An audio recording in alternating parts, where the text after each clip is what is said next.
In opening government, we think that the Mexican government has an obligation to keep its citizens safe and curtail the war on drugs. We think that current and other prospective methods for doing this have failed, and so we think that letting one cartel monopolize is both the most effective and just way to be able to curtail the violence which has literally ruined the lives of millions of Mexican citizens. Two things in this speech. Firstly, why we increase safety for Mexican civilians and reduce the amount of violence, and secondly, why we think that this is a good way to attract investment and deal with the possible American response to this. Before that, in terms of how we would do this, obviously all of the examples named in the info slide, like letting one cartel dominate, targeting the leaders of other cartels, it's in the info slide, I don't need to repeat them. In terms of how we would choose the cartel, in one case we would choose the most large dominant cartel who can already take over and where it's natural for them to assume the role of the most dominant one, perhaps in a particular state. I think where they are of a similar size, we would just choose the one which is most amenable to the police, and we think that this will give them an incentive to not shoot at police officers and to make the competition between, to create competition to be the best one. So firstly, a note on what we think the role of the government and the police force should be, because I think the obligation of the police should be to keep citizens safe because of the kind of freedoms and taxation that the state takes from people as a precondition for keeping them safe. Note that there are numerous examples in basically every police jurisdiction in the world of cooperation with quote-unquote criminals, you do things like plea bargaining if we think that the outcome is that civilians will be safer. So we think that this is a principally just thing for them to do. Why does this increase the safety of Mexican civilians? Because it creates a monopoly of crime. We think that cartels are essentially businesses. I think that their maximum motive is to make profit. They are unlike terrorist groups in that they are not ideological. They want to turn profit and do the most business that they can. They want to make money by doing things like selling drugs and even nowadays doing weird things like selling avocados. But the point is that there is a profit motive and people tend to join gangs because of the economic opportunities that they provide, right? I think in cases where they are violent, it's for a couple of reasons. Firstly, because other cartels get in the way, because there is competition to monopolize a community and to own certain supply routes, and they are willing to defend that right to the supply route with violence. But the second obvious reason is because of interference from the police. The Mexican war on drugs has incentivized Mexico to send police officers to try and find and disrupt the activities of gangs, and when gangs see their profit motive damaged in this way, they respond with violence, right? And another reason why they don't want violence is because it just means that they make less money. One, because it's harder to sell the drugs because they have to go around police officers, but it also means that they lose their sicarios, their foot soldiers, and that just means it's harder to do business then.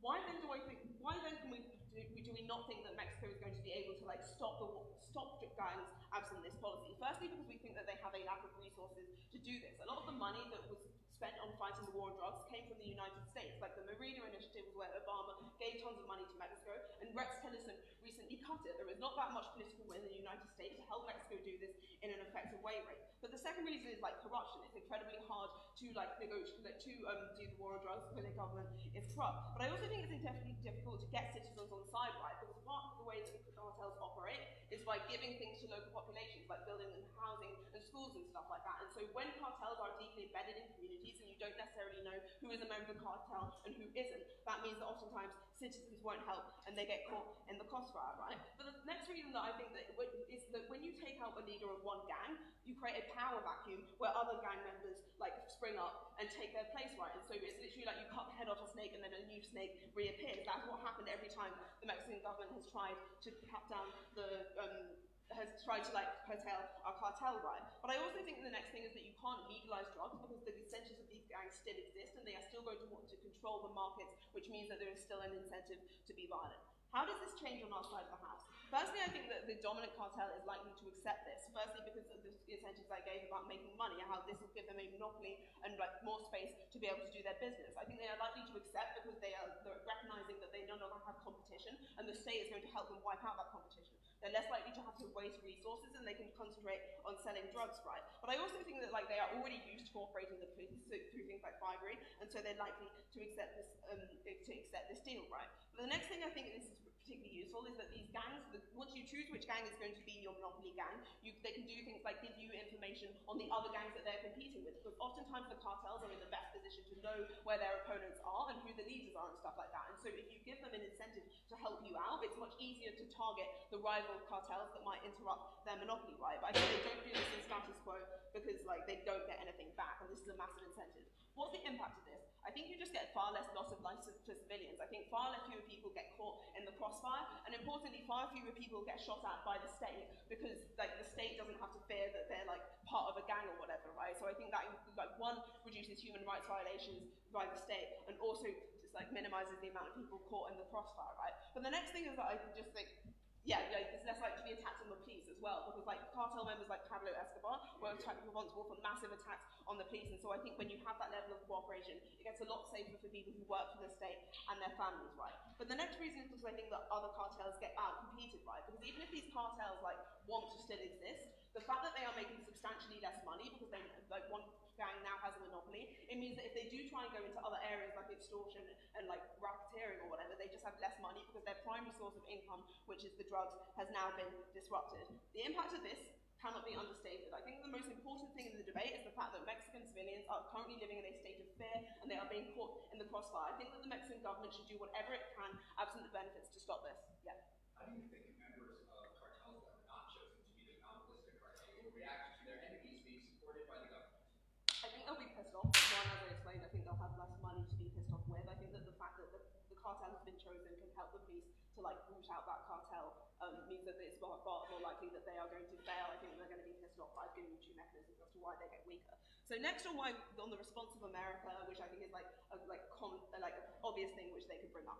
Firstly, I think that Trump's campaign has been entirely contingent on fucking Mexico. I already mentioned that he cut the Merida initiative, and he has a massive incentive to appeal to his base and renegotiate NAFTA on terms which are unfavorable to Mexico, right? And so I think there is a possibility that America gets pissed off and that Mexico loses money. I've already told you that the impact of our case is that like Mexican civilians don't die, and so I think that should be way higher than the economic stuff. But I think in the absence of the United States, Mexico does have other options, right? Because China is massively keen to invest in Mexico right now because they are close to the United States, which is their biggest market. Like, Obama literally persuaded Mexico not to invest, to accept a Chinese investment deal when he was in office. That obviously isn't going to happen with Trump because they hate him. So if the offer still stands, we think that China will be able to get investment. Ultimately, I think the Mexican lives are the most important thing in this debate. We create a monopoly, which means that competition doesn't leave civilians caught in the crossfire.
Three things in this speech. One, I'm going to touch on the principle and talk a little bit about why essentially this debate should be judged on practical outcomes as opposed to whether or not we should be cooperating with crime in general. Two, I'm going to talk more specifically about saving lives and responding to a lot of their stuff on escalation and explaining why their counterprop is essentially a more gung-ho war on drugs that we know hasn't worked. And finally, I'm going to add a new point of substantive talking about why you pull people out of poverty because this increases the rise of the shadow economy. Let's firstly start with the principle. Note very briefly, though, that the thing about the principle is that I think Martha proves to you, and this goes largely uncontested by opening opposition, that this debate should be judged on the metric of who best protects the Mexican people, right? It shouldn't be judged on some nebulous principle on what the police should or shouldn't do, which means that any principle the closing opposition want to bring up about, oh, this is principally unjust, shouldn't really stand in the round, especially given that opening opposition can see that the way the debate should be judged should be more specifically on who best protects the Mexican populace. Let's then start with the saving lives argument. What do we bring to you here, right? Martha brings to you a lot of analysis on why it is that ultimately you are going to save lives by doing things like, for example,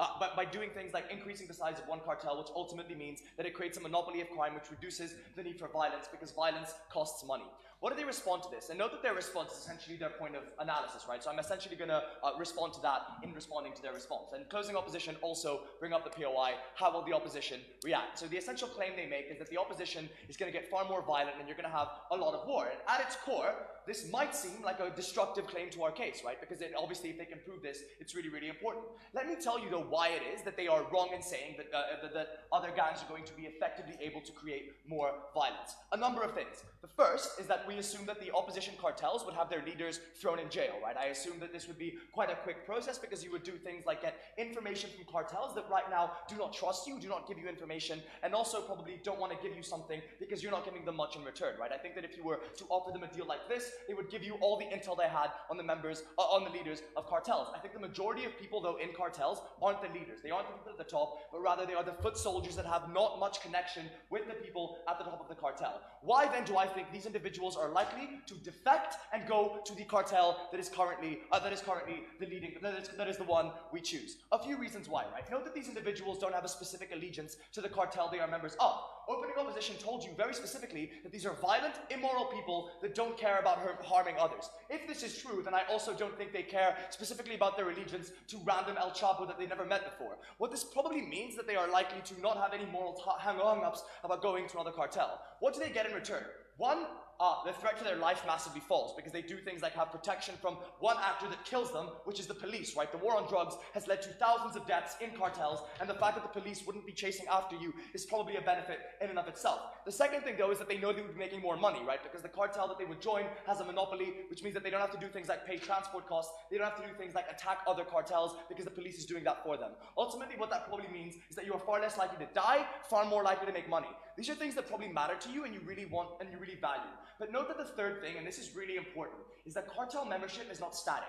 They're acting as if they don't get new members in the cartel, right? And unfortunately, it's true that a lot of foot soldiers die in battle, right? I think the crucial thing, and that's why recruitment is really important for a lot of cartels. I think what you do then on our side, even if you don't have people going from one cartel to the other, the majority of people that are going to be joining, that are going to be being recruited by cartels are going to be going to the one that is, the one that has the monopoly, because that is the one that provides them with all the benefits I already spoke about. And note that even when a few of these individuals defect, they have a lot of information about the oppositional cartels, which allows the police and allows the other cartel that is the monopoly to fight against, to capture the leaders and to eliminate that other cartel. Martha also gave you two inbuilt responses to their analysis about the response of other cartels. Things like, for example, at the point at which the one cartel has way lower costs, they are able to outcompete you. They're able to sell their product for much lower than you, which ultimately means that they are able to dominate the market much more than you are. And when you dry up, when you don't longer have anyone else that is willing to buy your product and push it into the United States, you have no financial means of succeeding as a cartel, so you're probably not very likely to be making much money. And when you're not making money, you can't pay the sicarios. You can't pay the foot soldiers, and the foot soldiers are likely to either A, shoot you, or B, go to the other cartel. This is how I think opening government breaks down the other cartels that might escalate violence. I think I've done enough on that. But note the second response that I have, not the second response, but rather the second line of analysis I want to take in response to their thing about escalation, is that note that they are literally counterpropping, going into the areas where certain gangs have a lot of violence that the police currently leave out, and fighting against those gangs. This is literally an escalation on the war on drugs. This is probably likely to lead to even more of the harms Martha talked to you about in her speech. Things like, for example, civilians caught in the crossfire. Things like targeted campaigns against police officers. I mean, innocent people that are trying to do their jobs get shot. Things like, young men in Mexico being coerced to join a gang that is likely to be being coerced to join a gang for money that is likely to lead in their death. All of these are innocent lives that Team Opening Opposition seems to want to kill even more, because ultimately what they're doing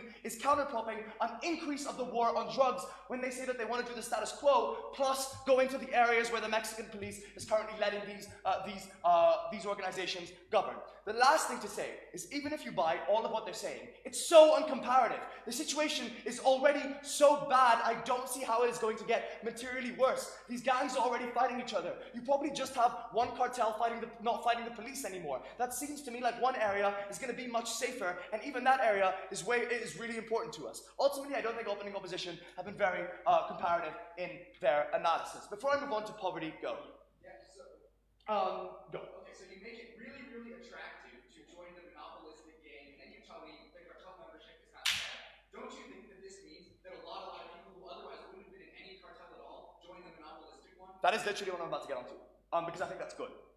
So the claim I'm going to make is essentially that ultimately what we do is we pull a lot of people out of poverty. Because I think when you have a monopoly, that probably means that you control a large area of Mexico, right? That probably means that the violence that occurs only would occur on the fringes when you're fighting against other cartels, right? The problem is that cartel membership now is really dangerous because you have a risk of getting killed by police or getting killed by opposition cartels that may or may not spring in your area. The fact of the matter is, though, that the majority of area that cartels hold are safe when you remove the police. I think then that the problem we identify as opening government is that right now there's a large lack of opportunity in Mexico. What this means is that there's a lot of people dying of poverty, and having a real lack of opportunities. I think that there are also a lot of people that join cartels, but there's a significant other number of people that don't join because either A, they're afraid of getting killed by the police, or B, they have moral hang-ups about breaking the law. I think on our side we remove those by essentially making it far safer to join a cartel, which, while yes, may put you in that cartel, but it gives you far more opportunity to make money, which we think is just a de facto benefit in and of itself, the fact that young, poor Mexicans can make money.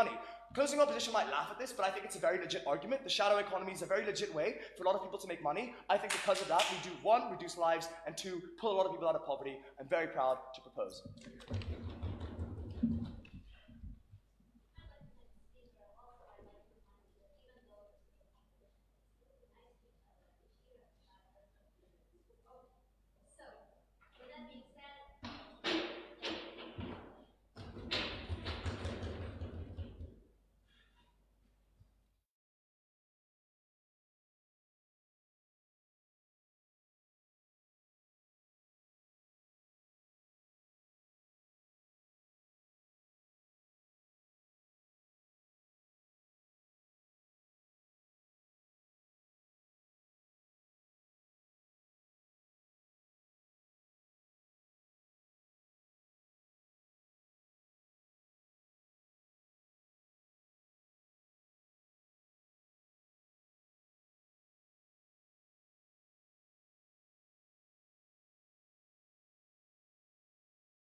So panel, I think the reason why opening opposition loses this debate is they largely engage with cartels as though they're like just bloodthirsty like fiends, and like they're all these people who just like really want to kill for like the fun of it.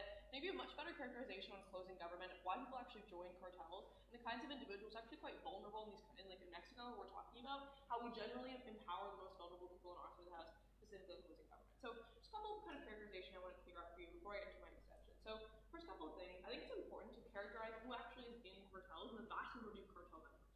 First of all, I think people are generally often driven to cartels through like desperation and poverty, right? A lot of people aren't just like, I love slitting throats, I love being bloodthirsty as OO tries to characterize them. Most people are there because they don't have a lot of other alternatives, and because that's like, especially because of the kind of competing gang violence I'm going to talk to you about in a second, right? The kind of coercion that often happens when you have gangs competing for territory, but also competing for members. So I think essentially what this means is, I think this takes out a lot of OO's material in that cartel members aren't incentivized to engage in violence like to an endless point. They're only incentivized to engage in violence that's beneficial to them, which like we switch that calculus and we change this kind of like competing demands, we actually make it much worse to like if we put a cap on the kind of violence that happens and engage with OO and just using it instead. This also means I think that the sort of monopoly, like, a lot of the materials about how we just won't reach this kind of monopoly like level without significant violence against those members of those drugs. I think the important thing is that monopoly only needs to meet like a certain threshold for that kind of like defecting to happen, right? For trolls to happen. So the government doesn't have to like fully take out, like wage full war on like all these gangs in order for this to be possible. When you meet a certain critical mass, monopoly becomes very appealing for those people who are again they're out of like desperation and poverty, not like inherent loyalty to those gangs, then move those places. So I think that deals with a lot of OO material. We're going to get into that. Rebuttal will be kind of implicit here, my extension.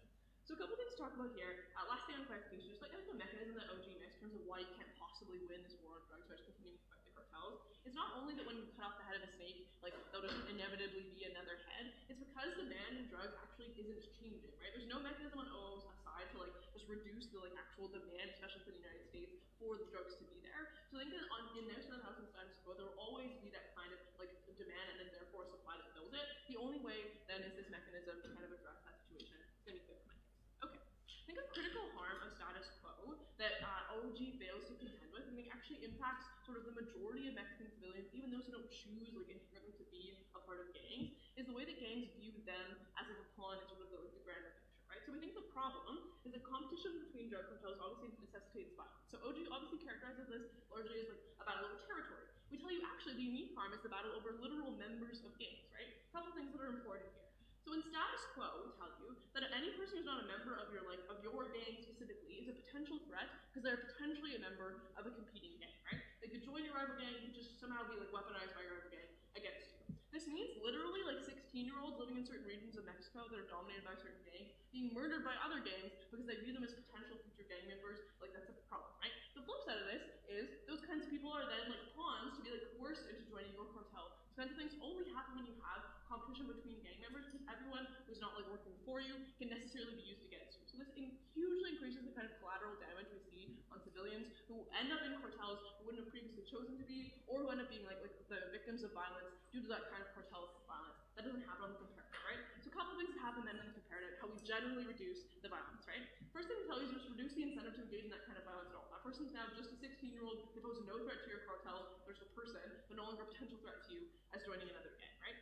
I think the other critical thing we do is we create a relationship here between the state and the government that's very different from the one that opening opposition tells you. I think actually important things is we increase a lot of the trust between like people living in Mexico and the state when they no longer have like this huge antagonistic like force in the war on drugs, right? So I think the first thing that says is this policy is not necessarily eternal. I think because you have this like relationship between the state and like this monopolized like drug cartel, also probably in that cartel's best interest not to like just go like shooting up everyone as OO tries to characterize for you, because then it's likely the government won't eternally remain like comfortable with that and not punish them for it, right? So we think it's important that there's an incentive for them to keep their violence like limited, at least like reasonable, to maintain that relationship. But I think importantly here, we also improve the relationship generally between the government and people who are part of these cartels, people who are affiliated with these cartels, right? So I think just generally not engaging in the kind of aggressive like behavior that they characterize in opening opposition through the war on drugs. This creates a generally less antagonistic relationship between the government and people who are often like affiliated with these cartels, but generally civilians in general, right? So I think this means you get things like people like more likely to access government services, trust government information, these kinds of things. They don't feel as though the government is literally waging war on like a huge percentage of their population through those cartels. It means people like reporting crimes and accessing healthcare, all the kinds of things that help further reduce the harm that we see from those kinds of problems.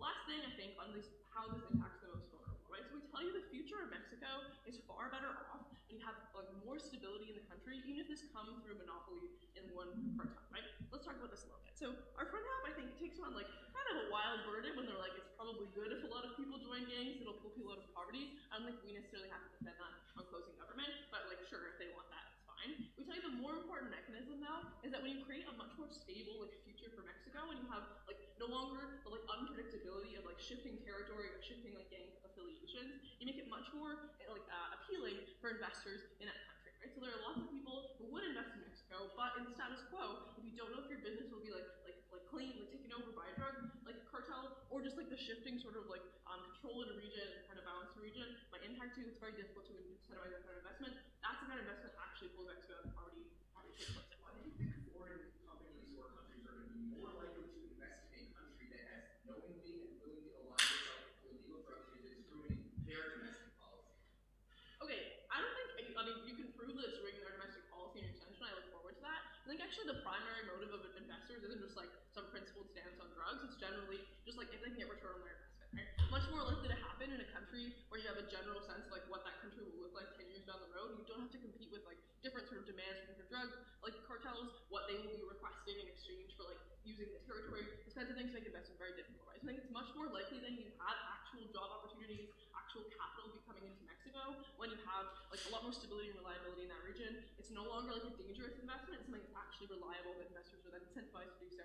That's what helps the most vulnerable people, no longer only having cartels as an option for them, but particularly when those are often coercively coerced into joining those things, give them actual economic opportunities, happens better on our side of the house.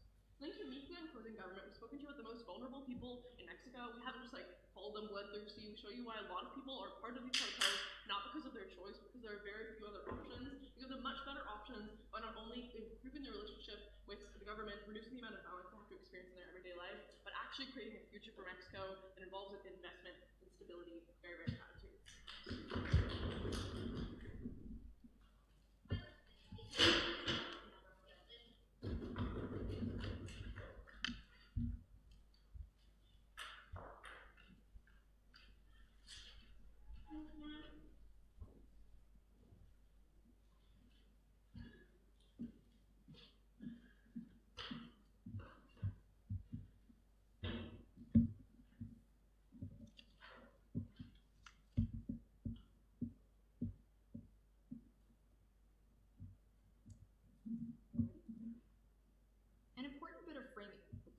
An important bit of framing that I think was kind of missed throughout the top half of the debate.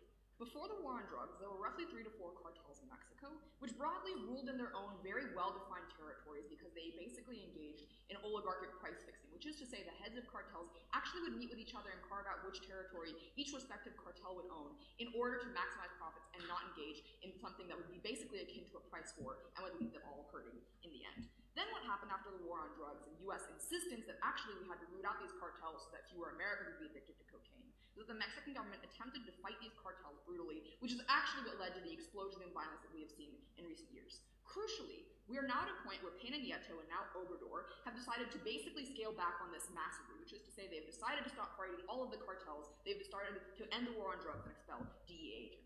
What Gov must defend is that basically the government would begin this violence once again with 2 or 3 of their remaining cartels, rather than going on the path forward of simply leaving them well alone. And I'm going to talk to you about why that is actually likely to get a lot more of the violence in the long run. First, some about the CG. They say gangs are very rational, but they will also murder people who might join the other cartel. So first of all, these gangs or cartels have strongholds, right? Which is to say you're really unlikely to murder like teenagers in one particular city who are very unlikely, for financial reasons, to just be able to join another cartel clear across the country. So they don't really have incentives to do this. Actually, what they often try to do is try to, convince kids in these cities, teenagers, to join their cartel by doing things that OG and OO talk about, which is to say, like, building up infrastructure in these regions, building ties with these communities. So actually, they don't try to punish them into joining the cartels. They often do things that are generally good so that they join their cartel in the first place. Then they say there's going to be an antagonism between the government and the people. Look, the antagonism happens when people think that their government is in bed with a cartel. That's why Peña Nieto got voted out of office, because people accused him of literally being a former cartel member, and that was explicitly the platform that Obrador was elected on, which is to say that he would not engage in this kind of corruption. Finally, this bit on investment, like, look, this is completely contingent on them proving that violence decreases on their side of the house, which is what the debate is about, right? If we can prove there's less violence on our side, we get more investment. But also, as Chiz points out in a POI, like, you're really unlikely to want to work in a country where you see that the government is literally in bed with the cartel and is not likely to challenge violence in the future. Great. Now on extension. So why is it better? So I think OO does a lot of good work, no thank you, telling us about why trying to select a single cartel as a monopoly is going to lead to violence and will not work. We want to talk to you about, even if there is a monopoly that is instated and there's limited violence in creating that monopoly, why you actually get more violence in the long term, and why it's actually better to have multiple cartels to check against each other, and why that is the best way to reduce violence. So why is it better to allow the existence of multiple cartels? So we kind of like OG's analogy about how multiple cartels are like imperfect competition with each other, because what actually happens in a system where there is perfect competition, or at least an oligarchy, is that you have some game theoretic decisions to make in response to other cartels. That means that because any two cartels basically produce identical product, which is to say there's not really a differentiation, they have roughly equal like amounts of resources, which is to say sizes of land, people within their army, and strength of their army, quality of weapons, they actually have very, very little incentive to fight each other with no reason, right? It's basically, the analogy here is basically like, an oligarchy engaging in a price war. They would never do this because they know that even if there might be some short-term gains, i.e. gaining more territory or gaining more people to work for your cartel, you're going to incur massive costs, which is to say, the actual cost of fighting, no thank you, an incredibly powerful cartel that already has a stronghold in that region, and that cartel will later simply fight back against you and you will lose any possible profit you might have made.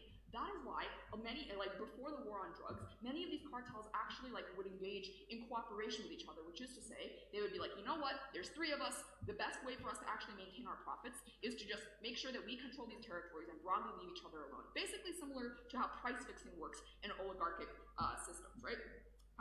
So, for example, yes, the Sinaloa and their rival cartel basically agreed on carving out territory and agreeing to stay away from each other. In addition, what we think happens when there's multiple cartels is kind of as I alluded to in Rebuttal, you actually have incentives to compete in a positive way for your labor. So, for example, you have incentives not to treat your cocoa farmers really badly. You have incentives to try to get people to join your cartel to the extent that you can do that, right? The analogy here, again, is kind of like when there's a monopoly, there's wage compression because they know that people can't work elsewhere. So even if it is true that these kids can easily work in other cartels, we think it is likely to result in these cartels actually trying actively to woo them, whether that looks like not being quite as brutal with the cocoa farmers, whether that looks like creating infrastructure, and education systems within these regions so that they actually like and support you and are not likely to defect upon you.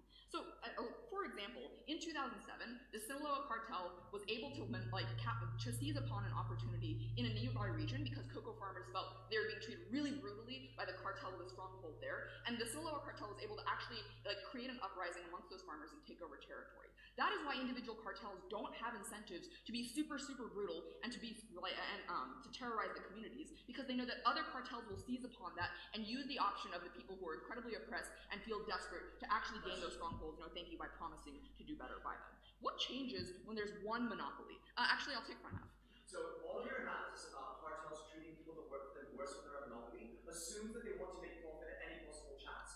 Why then, if there's a weaker cartel in the region right next to yours, are you unlikely to go and kill all of them and take their land because you can? I just explained to you structural reasons why there are not cartels that are much stronger than each other. They produce identical products, so none of them have a profit, leg up in terms of profit. They have equal amounts of territory, and generally, they have equal amounts of weapon and people who will work for them, because it's not a differentiated product, right? It's very similar to a perfect competitive system.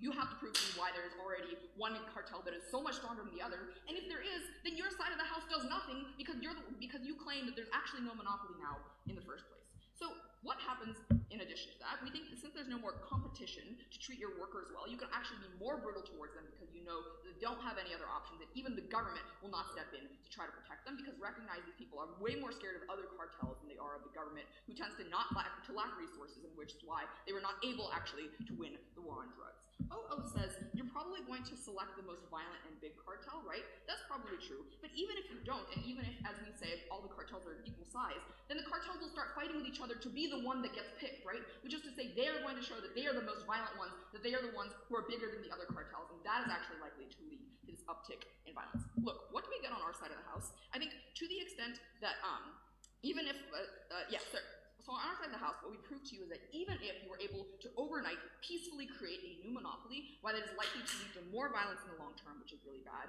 why those cartels that become more profitable are better able to maintain control, and why it's in the long term really hard to uproot that cartel in particular and make it such that your economy can actually depend on other, less violent forms of industry. I'm incredibly proud.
Panel, I think it's interesting that CO makes their entire case monopolies are good, but then says the main thing that's going to happen once you monopolize, or sorry, that you have a couple things, is that they're going to treat their workers so much better, and that's what actually engages them in the thing. I'm going to explain why uniquely they can't talk about this whole thing of like, oh, our finance points are weird, but then clearly just hamstring in their own finance extension. Okay, so firstly, I think a couple things that just need to be cleared up.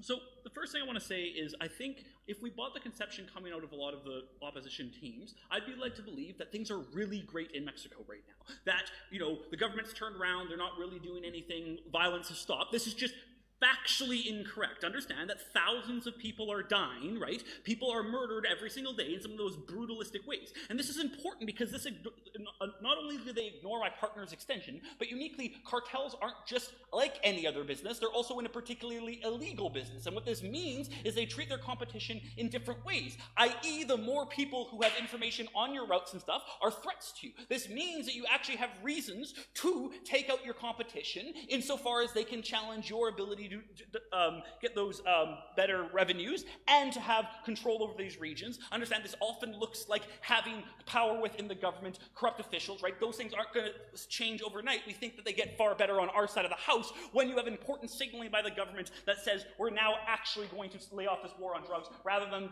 them just asserting that the new president is kind of doing that while violence continues every single day and the cartels are still at war with the police. We think we actually get that tangible change. At very worst, this president is now more popular since he's literally just becoming more or less war on drugs, so I think that's not a very comparative point.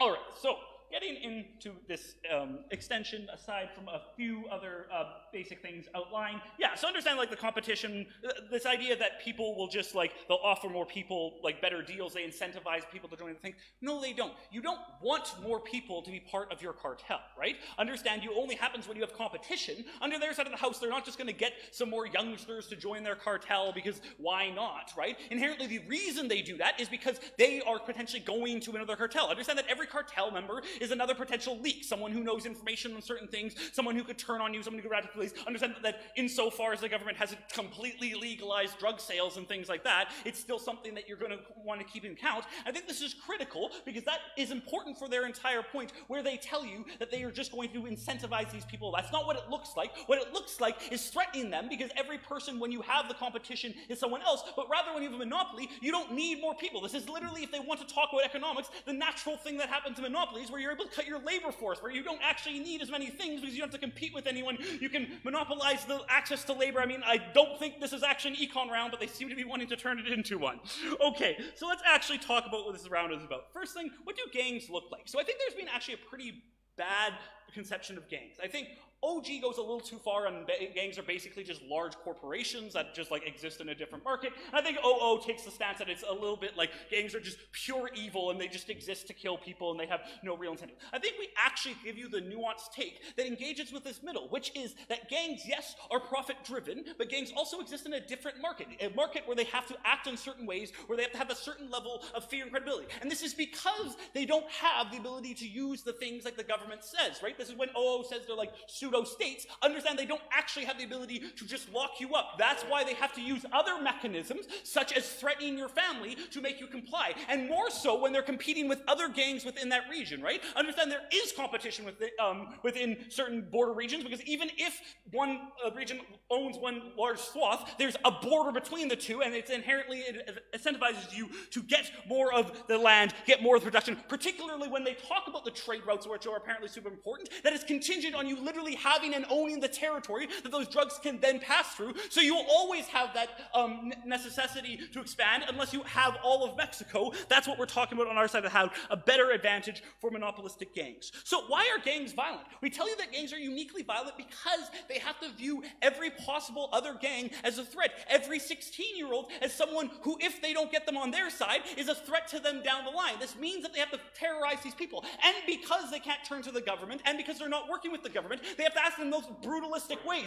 Even if we buy their OO's analysis that we're going to side with the most violent gangs, they're far less likely to be violent, because they're not, again, just violent because they're evil. They're violent because they need to install fear. They lose that necessity when they're the only game in town, and when they don't have to worry about the cops as much. These are critical things that then actually allow them to be to be less violent, and those are clearly the people that we should actually care about in this round. Go ahead. We told you the most likely mechanistic outcome is that this process will not work due to jail threatening even the vulnerabilities you identify, and even if it does, the prevailing gang enjoys government impunity, access to scale, and risks Mexico being sanctioned as a global pariah. So let's talk about things, because I think it's important in the framing of this round. You should care about who gets the tangible benefits, because under their side, they're contingent on, oh, maybe this will happen. First thing, no one can count on the U.S. to do anything on any side of this house. It's not clear which way they're going to vote. It's not clear what the thing. We think investors are actually motivated by one thing, which is profit, so they keep telling us, you don't want to work in that country. Cool, you still want to pump millions of dollars to have other people work in that country. Most people are willing to work if they're paid enough within any kind of dangerous country. This is why the actual people right now in Burkina Faso are working in oil mines where they are constantly being shot at. This doesn't actually mean that no one will invest there. People are profit-driven. They want to see their stock rise. That's important. But insofar as those people are dying, and they tell you that they're going to work more with the government, that there's this idea that government is going to be close with them. Cool. Guess what? It's not the impunity of the government, because when this gang looks at its choices, it can either continue to do violent things, which will turn not only the people who, I don't know, elect the government against them, or they can stop some of those practices, since there's no reason to be violent, since the violence they're perpetrating is mainly against other cartels trying to drug the thing. Understand that the cops aren't who they're competing with. They're competing with the other cartels. If they own the business, they're much more likely to cooperate with the government and not do the things that make the government act, i.e. killing citizens, i.e. doing the types of violent actions. This is how we actually get the meaningful change that happens, is we get less violent gangs, because they do not have to longer compete for the most marginalized people, which is the families, which is the children, the unique people that are targeted, because gangs have to operate outside of the state mechanism, and they need to use the most brutalistic ways of convincing people to join their side and keep the fear. When they no longer have to keep that fear because they're the only game in town, you actually have a reduction in the citizenry. Panel, you should care about who actually saves Mexican lives today, and even if you don't, we tell you you're going to actually get the investment that will save Mexican lives in the future. Very proud to propose.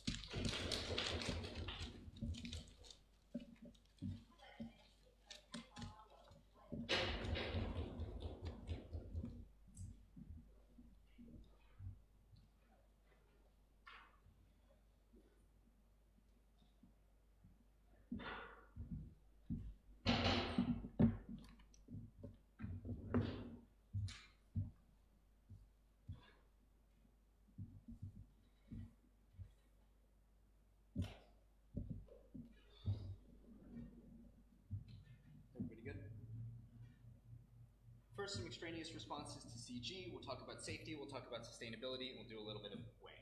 CG wants gangs to be exactly as violent as they claim them to be for their policy to make sense. They don't engage with the reality of the fact that gangs are as violent as they need to be to survive, not as violent as they need to be for the idea of making them a monopoly to make sense, right? They tell you that they only recruit to stop competition. Crucially, this is not true, right? Number one, in a world where the government is trying to make gangs a monopoly, they will need to make the one gang much, much bigger in order for it to actually be a monopoly. Because in order for a company or a gang or whatever to be a monopoly, it must be big enough to control the market. Crucially, we also tell you that monopolies are still trying to grow in market share. That is to say, even if the gang is a monopoly, that doesn't mean there are no other producers of drugs. It doesn't mean they're not in competition with the gangs from other countries that OO tells you about. That is to say, they still have every incentive to recruit people and make their gang as big as possible while still doing exactly what Danielle tells you and treating their workers or gang members as badly as they possibly can to squeeze out as much profit as they can for the top, as they want us to tell you.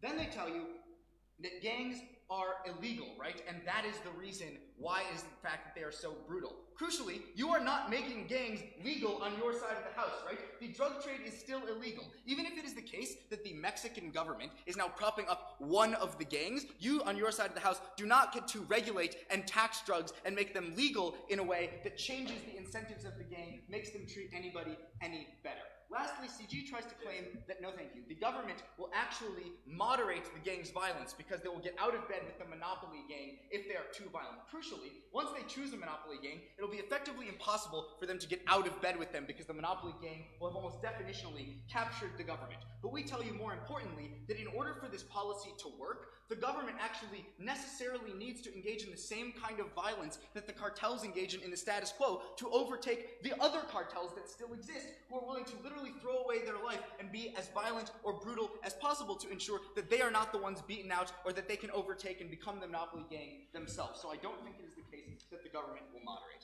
Let's talk about safety. Sure. Your extension assumes that bosses of different cartels work together. Given leaders are the most opportunistic criminals who fought their way to the top, even if you don't want to take territory, how am I going to even trust that someone else won't take yours and that? It's not that they work together, right? It's a prisoner's dilemma. They're scared of each other and they don't want to get in this war because that's far more costly than letting the other gang have their territory, keeping your territory, and both being fucking billionaires in the process. OG tells you that their safety improves because it gets better because there is less gang-on-gang violence. OO explains to you that this gang-on-gang violence gets far worse because no gang wants to give up their strangleholds, wants to get killed by the government. We explain to you specifically that there will actually, very likely, if it is not the case that they choose the most violent gang because the government is scared of what that gang would do in the event that they are not chosen as a monopoly, be a war to see which cartel is actually selected as the monopoly. This is by far the worst thing that could possibly happen because the most amount of violence that you could ever see implemented as a result of any policy is two gangs in complete and all-out warfare with the government involved and not knowing which side to pick, right? That is to say, they'll be against both gangs until they decide which one they want to be a monopoly. This is the most violent outcome. This is brought to you exclusively on closing opposition. But I think that another point that gets completely ignored in this debate is sustainability. OG effectively concedes that they want the cartel to get as big as possible and to recruit as many young Mexican men as possible to lift them out of poverty.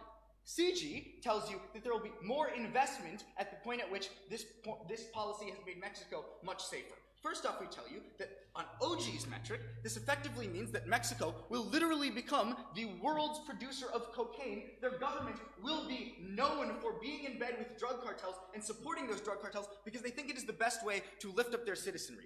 Please, for a second, step back and think about how the rest of the world will respond to the Mexican government as a propagator of the drug trade internationally. I think that when you say investors do not care about profit, or do not care about anything other than profit, you ignore the fact that they don't believe they can make any profit in a country where the cartel runs the government. They don't believe any of their industry is safe from capture. They don't believe that they will ever even be allowed to invest in Mexico because they would be sanctioned by their own governments because their own government will refuse to support economically a country whose entire economy is based on the drug trade. We tell you that only in CO do we access the best and sustainable case of actually making Mexico safer while maintaining the stance against drugs that allows it to be the case that Mexico in the long run can combat the drug trade. Once you create a monopolistic cartel that runs the drug trade, you make it impossible to ever eliminate the drug trade as a primary source of economic growth in your country. Why is that bad? Because it means that even if you get the marginal benefit of safety in the short term, you literally ruin the country in the long run. You make it impossible for people to be lifted out of poverty, impossible for there ever to be a dominating effect of safety in the country, because as Danielle explains to you, cartels are still illegal, cartels still have incentives to treat their people even worse at the point at which they are a monopoly and do not have to compete. You do not engage with our extension that explains why it is the case that competition, perfect competition, as is effectively given to us by opening government, is likely to lead to positive competition, the kind of competition that makes cartels the staples of communities that no one disputes that they are. And we think insofar as the government side of this debate is the one that eliminates the positive competition for much more negative monopolistic competition, making those cartels more powerful and more dangerous, they are the side that necessarily loses this debate.